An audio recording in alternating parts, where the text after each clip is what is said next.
Welcome, today in front of me Nubia Red Magic 7, and I'll show you how to edit notification panel shortcuts on this device.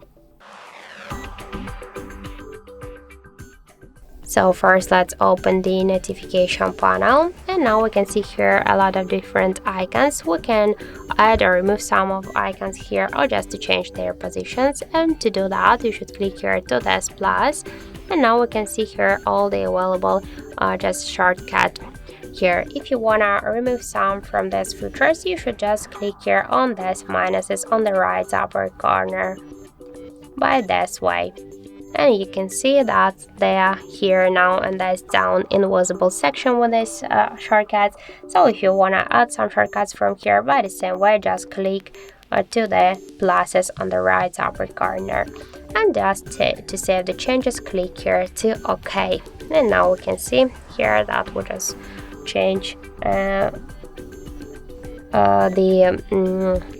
shortcuts that does their positions here.